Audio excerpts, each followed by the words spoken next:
오늘은 에레미야 14장의 말씀을 보도록 하겠습니다. 이 14장의 내용은 하나님께서 남유다 백성들에게 회개를 촉구했지만 그들의 강팍한 마음으로 회개하지 않았습니다. 하나님께서 에레미야에게 다시금 경고의 메시지를 주시는데요. 그 경고의 메시지를 받았으나 그들은 아무 감각이 없습니다. 오히려 선지자 에레미야가 하나님께 중보하는, 하나님 그리하지 마옵소서, 심판하지 마시고 우리를 다시 돌이키고 회복시켜 주시옵소서 하는 간절한 중보의 기도의 내용입니다. 오늘도 이 말씀을 통해서 우리 주님의 마음, 또 선지자 에레미야의 마음을 공유할 수 있는 저와 여러분 되기를 주님의 이름으로 축복합니다. 14장 1절에 가뭄에 대하여 에레미야에게 임한 여호와의 말씀이니라. 하나님께서 남유다 백성들을 회개하게 하기 위해서 이제 기근과 가뭄을 하나님께서 내리시는데요. 이 자연의 주인이 하나님이십니다.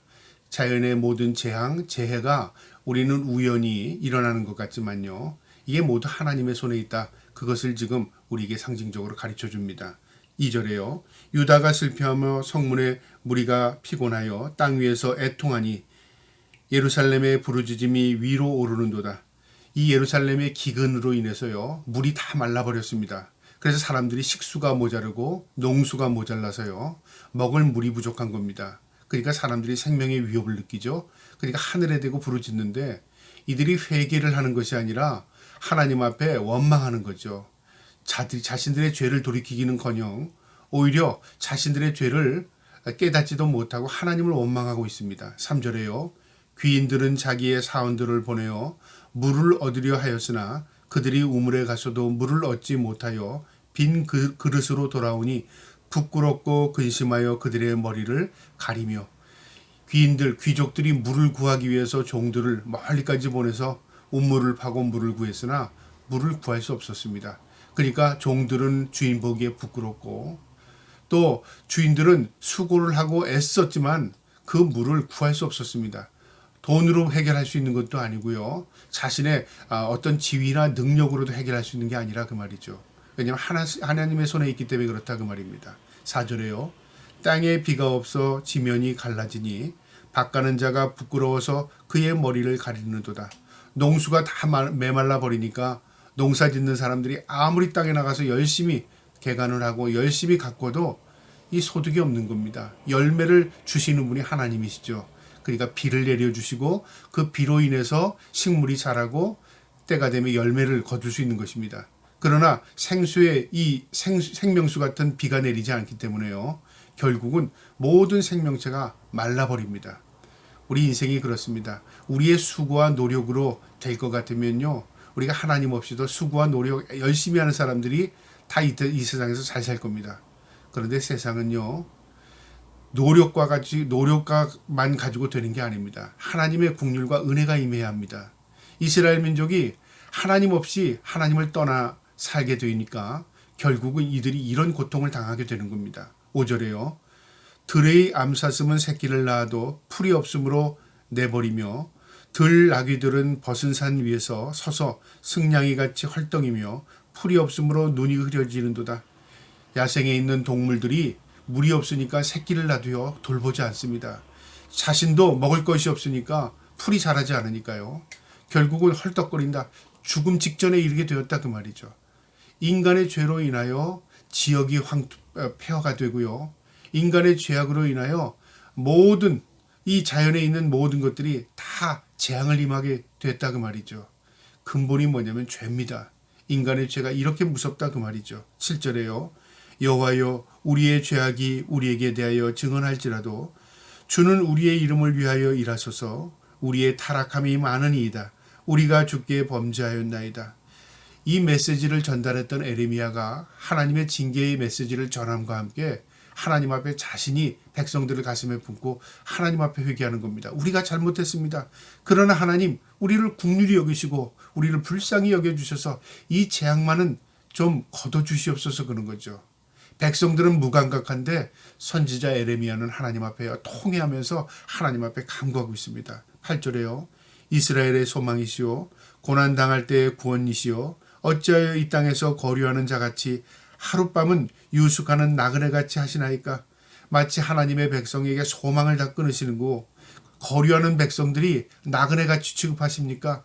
아무 가치 없는 존재로 하나님 취급하십니까? 하나님이 그런 게 아니라 하나님 우리 버리지 마옵소서 그런 말이죠. 하나님 이 재앙을 거둬주시옵소서 그 지금 간절한 기도입니다. 9절에요.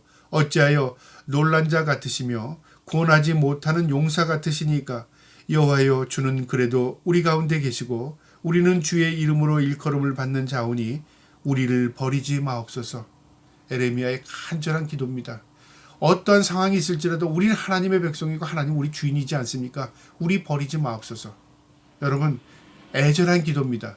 이처럼 하나님의 뜻을 아는 자는요 하나님 앞에 통회하고 자복하면서 하나님의 은혜와 긍휼을 구합니다. 그러나 하나님을 알지 못하는 자들은요 배은망덕한 교만으로 인해서 하나님의 마음을 더 상하게 한다 그 말이죠. 지금 이스라엘 백성이 그런 형편이었습니다. 이 모습 가운데 우리의 모습이 있습니다. 우리가 이 땅에서 살면서요 세상에 취해 살면서 하나님을 점점 멀리하고 있다면 이스라엘 민족의 징계가 우리 앞에 있지 않는가 그런 생각을 한번 해보게 됩니다. 그래서 우리가 빨리 돌이켜야 합니다. 하나님께 가까이 나가야 하고요. 하나님의 뜻을 헤아려야 하고요. 하나님의 말씀대로 살아야 하는 것입니다. 10절에 여호와께서 이 백성에 대하여 이와 같이 말씀하시되 그들이 어그러진 길을 사랑하여 그들의 발을 멈추지 아니하므로 여호와께서 그들을 받지 아니하시고 이제 그들의 죄악을 기억하고 그 죄를 벌하시리라 하시고 하나님께서 그 이유에 대해 얘기하시는데요. 하나님이 이 재앙을 내리는 이유는 이스라엘의 죄악 때문에 그렇다. 근데 그 죄악이 뭐냐면요. 세상에 어그러진 길로 간답니다. 죄악된 길로 간다 그 말이죠. 그들이 아무리 제사를 드리고 그들이 아무리 성전 예배를 드릴지라도 그들의 삶은 죄악의 삶입니다. 우리로 말하면 우리가 아무리 교회 가고 예수 믿는다고 할지라도 세상 사람들보다 더 악하게 살아요. 세상 사람 못지않게 살고 있어요. 그렇다면 어떻게 되죠? 그건 예수 믿는다고 말할 수 없습니다. 하나님도 그거 인정하지 않습니다. 너 교회 나왔으니까 인정한다. 그렇지 않습니다. 하나님은요 우리의 삶을 보십니다. 우리가 하나님의 백성이라면 하나님이 기뻐하는 삶을 살아가야 하는 것입니다. 그것이 하나님의 백성의 책임이 의무입니다. 그것을 지금 지적하는 것입니다. 11절에요. 여호와께서 또 내게 이르시되 너는 이 백성을 위하여 복을 구하지 말라. 에레미야의 기도에 하나님께서 너 기도하지 마라. 너 애쓰고 그렇게 이스라엘 위해서 그렇게 중보하지 말라 그 말이죠. 하나님의 안타까운 마음입니다. 네가 아무리 그럴지라도 이스라엘 백성은 돌이키지 않아. 그래서 그들은 징계할 수밖에 없어. 하나님의 당위성을 지금 이야기하고 계시는 겁니다. 12절에요. 그들이 금식할지라도 내가 그 부르짖음을 듣지 아니하겠고 번제와 소제를 드릴지라도 내가 그것을 받지 아니할 뿐 아니라 칼과 기근과 연병으로 내가 그들을 멸하리라. 그들이 금식하고 기도하고 그들이 소제와 번제를 드려 제사를 지내고 그들이 아무리 형식적인 예배를 할지라도 나는 그들의 예배를 받지 않아. 나는 그들을 기근과 심판, 연병으로 전염병으로 내가 그들을 멸할 거야. 하나님께서 결정하신 겁니다. 왜 이 결정을 하게 됐냐면요. 그들이 행위는 하나님을 섬기는 것 같이 보여지지만요. 그 마음은 하나님 떠났다 그 말이죠. 그래서 하나님 우리의 마음을 보시죠. 중심과 심장과 폐부를 헤아리신답니다. 그러니까 우리가 드리는 예배도요. 마음을 드리는 것입니다. 마음이 없는 예배는 가식이고 위선이고요. 거짓이고 하나님이 역겨워하는 것입니다. 이것을 우린 성경 말씀을 통해서 깨달아야 합니다. 13절에 이에 내가 말하되 슬프도소이다 주 여호와여 보시옵소서 선지자들이 그들에게 이르기를 너희가 칼을 보지 아니하겠고 기근은 너희에게 이르지 아니할 것이라 내가 이곳에 너희에게 확실한 평강을 주리라 하나이다. 이 에레미야가 백성들이 이렇게 된 이유는 거짓 선지자들 때문에 그렇습니다. 그 말이죠. 그들이 재앙이 임하지 않을 거야. 우리에게 기근이 임하지 않을 거야. 우리에게 하나님 평강을 주실 거야. 우리 믿는 사람들이 그랬잖아. 하나님 복을 주실 겁니다. 하나님 은혜를 베풀어 주실 겁니다. 맞는 이야기지만요. 그 은혜와 복은 어떤 자에게 임합니까? 내가 하나님의 뜻 가운데 하나님의 말씀 가운데 하나님 안에 살아가는 자들에게 은혜와 은총을 베풀어 주는 겁니다. 우리가 하나님 앞에 등 돌리고 하나님 앞에 우리가 위선적으로 살아가면서 복을 받고 하나님 앞에 위선적으로 살아가면서 은총을 누려요. 그건 앞뒤가 맞지 않습니다. 지금 이스라엘 민족이 그런 거죠. 이 이유는 거짓 선지자들이 이 백성들을 잘못 인도했기 때문에 그렇습니다. 그래서 백성들이 이 모양 된 겁니다. 선지자들의 책임입니다. 목사들이 하나님의 말씀을 올바르게 전하지 않으면요, 이 듣는 이 성도들이 어떻게 인식하냐면 내가 무조건 교회만 나가면, 무조건 예수만 믿으면 내가 복을 받는다고 생각하는 거죠. 그리고 내가 복을 받기 위해서 예수를 믿는 사람들도 많습니다. 그리고 내가 잘 되기 위해서 예수를 끌어다니는 겁니다. 내가 안 되면 예수님은 하루아침에 헌시작 버리듯이 버려버려요. 그건 뭐냐면 이게 무슨 신앙이냐면요, 자의적인 신앙입니다. 내 중심의 신앙, 그건 신앙이라고 말하지 않아요. 내가 하나님 안에 들어가야 하고 내가 하나님과 동행하는 삶을 살아야지, 내 삶에 하나님을 끌어들여서 하나님을 그냥 돕는 자로 내 이익을 위해서 한 방편으로 사용한다면요, 그것은 믿는 게 아닙니다. 지금 이스라엘 민족이 그런 의식을 가지고 살아가는 거죠. 14절에요. 여호와께서 내게 이르시되 선지자들이 내 이름으로 거짓 예언을 하는도다.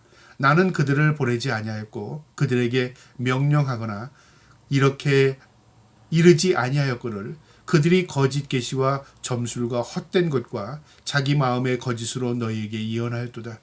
나는 그들을 보내지 않았답니다. 거짓 선지자들이요. 난 그들에게 예언하라고 말하지도 않았고요. 그들이 하는 거짓 계시, 그들이 하는 헛된 말, 그들이 하는 위선적인 자신의 이익을 위해서 말하는 것들은 다 그들의 이야기다 그 말이죠. 우리가 성경을 펴놓고 읽고 나서요, 자유적인 해석을 하고 그 다음에 자기 이익을 전달한다면 그건 거짓 선지자입니다. 우리가 하나님의 말씀을 전한다는 것은요, 있는 말씀 그대로를 전달하는 겁니다. 시대적인 상황을 반영하는 것이고요, 현실에 적용하는 것이고요, 그리고 그 말씀을 전할 때 목사는 몸부림쳐야 합니다. 이 말씀을 과연 성도들이 어떻게 받아들일까를 깊이 묵상하고 그리고 하나님 앞에 가감없이 기도하고 그 말씀을 온전히 전해야 하는 것입니다. 그게 책임과 의무인 겁니다. 그걸 감당하지 못할 때 그 위선입니다. 지금 하나님께서 나는 그런 거짓 선지자를 보낸 일이 없다 그 말이죠. 15절이요. 그러므로 내가 보내지 아니하였어도 내 이름으로 예언하여 이르기를 칼과 기근이 이 땅에 이르지 아니하리라 하는 선지자들에 대하여 여호와께서 이같이 말씀하셨느니라. 그 선지자들은 칼과 기근에 멸망할 것이라. 그 거짓 선지자들은 내가 내리는 재앙에 그들도 죽임을 당할 것이다 그 말이죠. 그래서 선생된 자가 많은 심판을 받습니다. 우리가 가르치는 거 좋아하잖아요. 그래 가르치는 것에 대한 뭐 같다는 책임과 의무가 따릅니다. 올바르 가르쳤을 때 생명입니다. 거짓된 것을 가르쳤을 때 그 책임은 가중되는 것입니다. 하나님께서 지금 그것을 묻는 겁니다. 16절에요. 그들의 예언을 받은 백성은 기근과 칼로 말미암아 예루살렘 거리에 던짐을 당할 것인즉 그들은 장사할 자가 없을 것이요 그들의 아내와 아들과 딸이 그렇게 되리니 이는 내가 그들의 악을 그 위에 부으심이라. 거짓 선지자들의 말을 듣고 그 말씀을 마음에 받는 자들은요, 난 죄가 없습니다. 그들이 그렇게 전했으니까요. 아니요. 그 거짓 선지자의 말을 들은 사람도 책임이 있습니다. 그들도 같이 화를 당한다 그 말이죠. 여러분, 우리가 이단이라는 거 얘기하잖아요. 거짓된 교리를 전하는 자들. 그 이단들이 나는 잘못 거기 집단에 소속이 돼서 그 이단의 말을 듣고 나는 그게 맞는 줄 알고 따랐어요. 나는 죄가 없어요. 우린 그렇게 얘기할 수 있을 겁니다. 그렇지 않습니다. 이단을 전한, 잘못된 것을 전한 지도자들도 책임이 있고요. 심판을 하나님의 손에 있고 그 말을 듣고 그것이 맞다고 생각하고 따라간 자도 책임이 있는 겁니다. 그래서 우리가 항상 기도해야 하는 게 뭐냐면 시험 들지 않게, 죄악에 물들지 않게 기도해야 하는 겁니다. 우리도 알지 못하고 죄악의 길로 끌려갈 때가 있어요. 우리도 알지 못하고 미혹에 넘어갈 때가 있어요. 그래서 하나님께서 지켜주셔야 합니다. 우리는 때로는 저 사람이 그랬어요. 이 사람이 그랬어요. 난 책임 없어요. 책임을 전가하고 싶잖아요. 그런데 그렇지 않습니다. 악에 물들지 않는 것, 그리고 우리가 거룩하게 살아가는 것, 그것도 우리의 책임일 수 있습니다. 또 우리가 그것에 책임을 집니다. 그래서 항상 깨어 경성해야 하는 것입니다. 17절에요. 너는 이 말로 그들에게 이르라. 내 눈이 밤낮으로 그치지 아니하고 눈물을 흘리리니 이는 처녀딸 내 백성이 큰 파멸 중한 상처로 말미암아 망함이라. 하나님이 눈물을 흘리고 계십니다. 기도하는 에레미야가 눈물을 흘리고 있습니다. 심판을 당한 이스라엘 백성들은 무감각해요. 망할 백성은 무감각한데 망할 것을 보고 있는 선지자, 그리고 심판하시는 하나님이 고통스러워한다 그 말이죠. 이게 아버지의 마음입니다. 18절 내가 들에 나간즉 칼에 죽은 자요 내가 성읍에 들어간즉 기근으로 병든 자며 선지자나 제사장이나 알지 못하는 땅으로 두루 다니니라. 이 지도자들 선지자 제사장들이 방향을 잃어버렸습니다. 올바른 말씀을 제대로 전하지 않습니다. 그랬더니 백성들이 다 죽어나가는 거예요. 병드는 거예요. 영적으로도 그렇지만요, 육적으로도 전쟁으로 인하여 기근으로 인하여 다 망하게 되는 거라 그 말이죠. 이게 우리가 말씀대로 살지 않고 말씀을 쫓아 살지 않았기 때문에 그렇다 그 말이죠. 오늘날도 마찬가지입니다. 세상 풍조대로 살아가면요, 이렇게 하면 잘 된대, 이렇게 하면 우리가 많은 재물을 얻을 수 있대, 이렇게 하면 성공한대.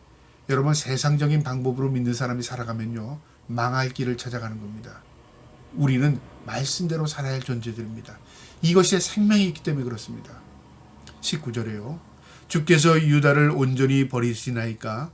주의 심령이 시온을 싫어하시나이까? 어찌하여 우리를 치시고 치료하지 아니하시나이까? 우리가 평강을 바라해도 좋은 것이 없고 치료받기를 기다리나 두려움만 보이나이다. 하나님 우리를 버리신 겁니까? 우리의 심령에 이렇게 고통을 주시는 거 왜 그렇습니까? 우리가 치료를 받고 싶어도 우리가 치료받을 수 없습니다. 우리가 고침을 받고 싶어도 우리에게 두려움만 생깁니다. 왜 그렇습니까? 하나님을 멀리했기 때문에 그렇습니다. 하나님이 우리를 밀어낸 게 아니라 우리가 하나님 앞에 등을 돌리고 하나님으로부터 멀어지니까 이런 두려움, 고통이 우리에게 밀려오는 것입니다.